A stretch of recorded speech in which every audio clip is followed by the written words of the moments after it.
उत्तराखंड लोक सेवा आयोग ABCD देखिए दिखा रहे हैं। ये बड़े दुर्भाग्य का विषय है कि राज्य की जो एजेंसी है सारी निरंकुशता की ओर अग्रसर है।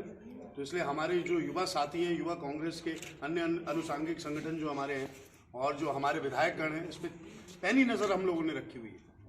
और एक एक कांग्रेस का कार्यकर्ता अवश्य प्रहरी बनकर इस समय हम कार्य करना चाहते हैं। और ये हम जो उजागर कर रहे हैं, ये व्यवस्था, जैसे यूथ कांग्रेस के प्रदेश अध्यक्ष हमारे भाई भुल्लर जी ने बोला कि कहीं पे भी, और हमने भी, सब लोगों ने जितने यहाँ बैठे सबने परीक्षाएं दी, और ऐसी कोई पब्लिक परीक्षा होती है वो भी ऐसी कनिष्ठ जो आपकी अभियंता की है, सहायक की है, ऐसी परीक्षा होती है जिसमें हजारों लाखों लाख लोग इस परीक्षा को दे रहे हैं।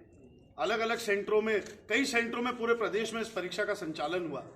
और सेट A, B, C और D बनाने का क्या औचित्य है जब सारे सेट बराबर हैं? आप कोई भी पन्ना खोल लीजिए, सेट A हो, सेट B हो, सेट C या सेट D, क्वेश्चंस की जो श्रृंखला है, जो सीक्वेंस है, वो सेम है।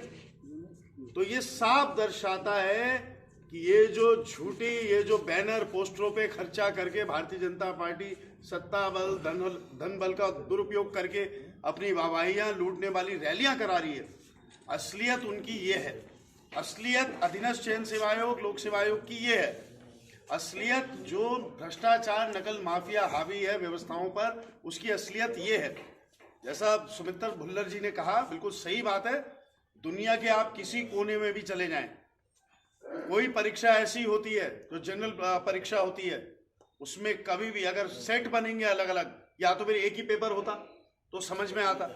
आप धूल झोंकने का कार्य कर रहे हैं। आपने लोगों को बेवकूफ समझा है, लोगों को अशिक्षित समझा हुआ इस प्रदेश के, जबकि सबसे शिक्षित राज्यों में से उत्तराखंड है।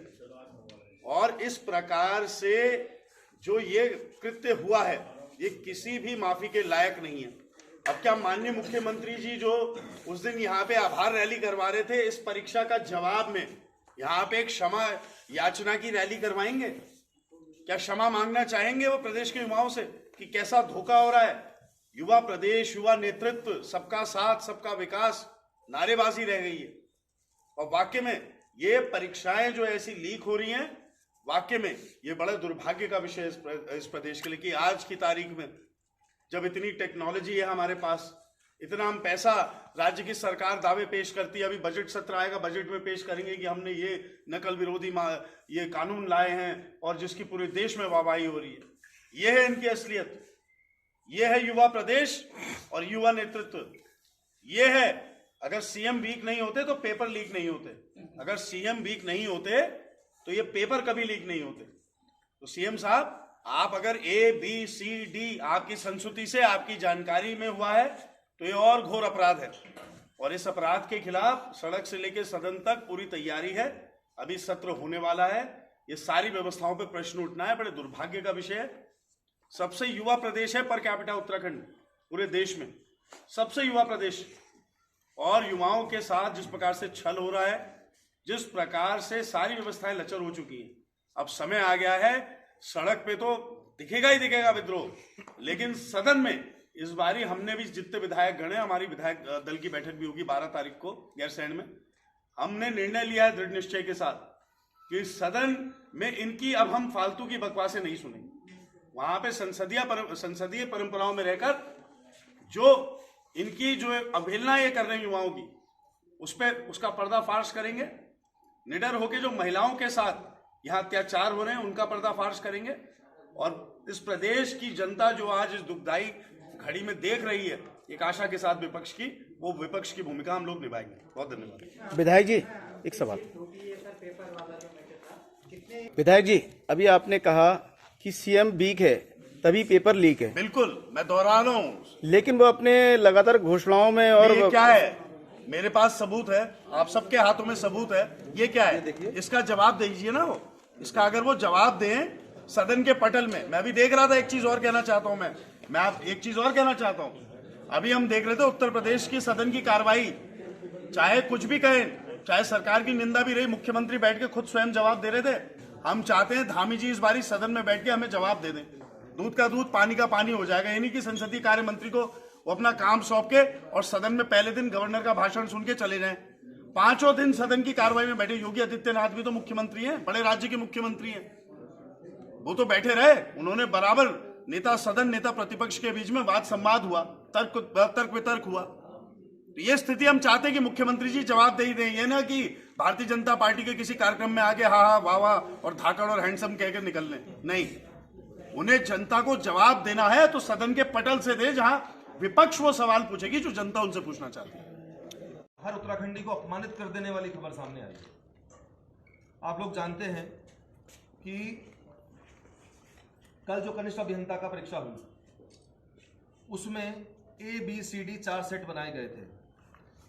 वो चारों सेट हम लोगों के हाथ में हैं और B, C और D है। और ये हाँ एक ही बात है। ये लोग, अगर आप चाहें तो हम आपको सबकी ये प्रति भी उपलब्ध कराएंगे। और जो लोग इलेक्ट्रॉनिक मीडिया के साथी हैं, हमारा निवेदन है खंड 1 खंड 1 पहला बना ये सेट है ABCD। भैया के हाथ में है B, इसमें C है मीमांसा पे और D यहाँ है मोकिम।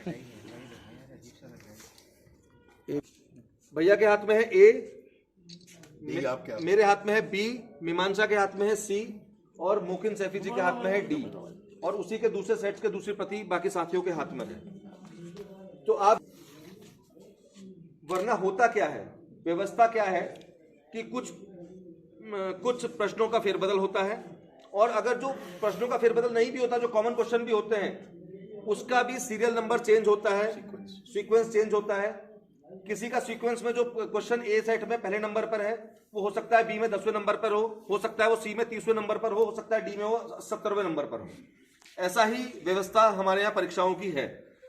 और लेकिन बड़े दुख की बात है कि अगर आप किसी शहर में एक छोटा सा स्कॉलरशिप का एग्जाम होता है ना, तो उसमें भी जो सेट होते हैं ना, वो रेप्लिका नहीं होता है, उसमें भी सीक्वेंस चेंज होता है। और सीक्वेंस के साथ साथ जो किसी भी प्रश्न के ऑप्शन, उन ABCD को भी रिशफल किया जाता है। उनको किसी में जो A में आंसर है, किसी भी सेट में वो A में होगा, किसी सेट में D में होगा, किसी में B में होगा।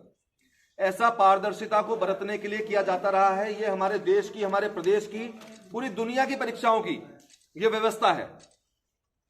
लेकिन बड़े दुर्भाग्य की बात है कि जो हमारे चारों सेट जो कल के परीक्षा हुई है उसमें चारों रेप्लिका है।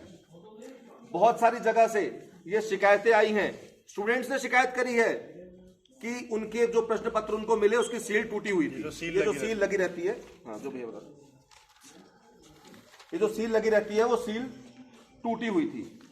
इसके लिखित में शिकायत के हमारे पास वो कॉपीज भी हैं, अगर आप लोग चाहेंगे तो हम आपको उपलब्ध कराएंगे। जो स्टूडेंट्स ने अपने एग्जामिनेशन हॉल के इंचार्ज को जो शिकायत रिसीव कराई है, जो एप्लीकेशन, हमारे पास उसकी प्रतियां भी उपलब्ध हैं। आप ये समझिए कि ऐसा क्यों किया गया है, ये समझना ज्यादा महत्वपूर्ण है। ऐसा इसलिए किया गया है क्योंकि अगर आप 1 से लेकर 100 क्वेश्चन है तो 100 प्रश्नों की अगर एक ही जगह, अगर अलग अलग सेट होंगे तो अलग अलग जगह माफिया ने जहां पर लोगों को मदद पहुंचानी है वहां पर अलग अलग तरीके से होगा। उसके बाद ये भी सेटिंग करनी पड़ेगी कि कौन से आदमी के पास कौन सा सेट, कौन से स्टूडेंट के पास आया नहीं आया है। लेकिन नकल माफिया ने, प्रदेश के नकल माफिया ने, प्रदेश के माफिया सत्ता के गठजोड़ ने अपनी सुविधा के लिए इन चारों सेटों को रेप्लिका बना करके और एक मतलब इतना आसान कर दिया किसी की मदद करना, किसी को फेवर करना। अगर आप मानिए कि कोई माफिया जो है किसी की मदद करना चाहता है, उसने एक आधे पन्ने के एक पर्ची में प्रश्न एक का आंसर A है, प्रश्न दूसरे का D है, उदाहरण के तौर पर, तो वो 100 प्रश्नों के 1 से लेकर 100 तक के आधे पन्ने में उनके सबके आंसर्स आ जाएंगे। और अगर वो आंसर्स अगर उस स्टूडेंट को दे दिया गया, जिस स्टूडेंट से सेटिंग करी गई है, जिस स्टूडेंट से पैसा लिया गया है, जिसको पेपर बेचा गया है, तो उसको ना पेपर देने की जरूरत है। ये कह रहे थे ना पहले पेपर लीक हो गया, तो पेपर लीक करने की जरूरत ही नहीं है। आप 100 प्रश्नों के उत्तर 1 से लेकर 100 तक के एक पर्ची में बना करके दे दीजिए और स्टूडेंट को कहिए कि तेरे पास जो भी सेट आए तूने बस ये करना है भैया, तो हो गया काम। क्योंकि मल्टीपल चॉइस भी है ज्यादातर, सभी मल्टीपल चॉइस क्वेश्चन है, तो खाली ऑप्शन उसने लिखना है। तो मतलब एक आधे पन्ने की पर्ची में इन 100 प्रश्नों का उत्तर नकल माफिया गठजोड़ के साथ जिन छात्रों को लाभ पहुंचाना है उनको उपलब्ध करा सकता है। और बहुत आसान एक नया अपडेट कर दिया, पेपर लीक का जो फॉर्मेट पहले हुआ था उसको अपडेट करने का काम किया। दुख की बात है कि हमारे उत्तराखंड प्रदेश रोजगार देने की परिस्थितियों को अपडेट नहीं कर पा रहा है। हमारे प्रदेश में विकास को कैसे अपडेट करना है, कैसे आगे बढ़ाना है, उसको नहीं कर पा रहा है। लेकिन नकल माफिया हमारे प्रदेश का अपडेटेड है और वो सत्ता के साथ संरक्षण में, सत्ता के संरक्षण में वो खुलेआम नियमों की धज्जियां उठाने का काम कर रहा है।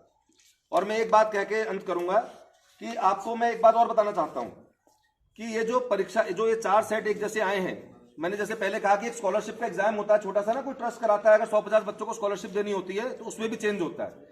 लेकिन चारों सेट एक दूसरे के रेप्लिका होने का उदाहरण उत्तराखंड ही नहीं, हमारा देश ही नहीं, दुनिया में भी ऐसे उदाहरण मैं ढूंढने का प्रयास कर रहा हूं, कल से मुझे मिल नहीं पाया अभी तक कोई। अफ्रीकी देश है जो अति पिछड़े देश है, वहां पर भी अगर परीक्षाएं होती हैं तो वहां पर भी इतना ऐसे रेप्लिका क्वेश्चन पेपर्स नहीं बनते हैं। तो हम चाहते थे कि उत्तराखंडी के तौर पर कि हमारा प्रदेश का नाम विश्व पटल पर जाए, हम देवभूमि में रहते हैं, कुछ अच्छा ऐसा काम करें, हमारे कुछ युवा साथी ऐसा प्रदर्शन करें कि दुनिया में नाम रोशन हो उत्तराखंड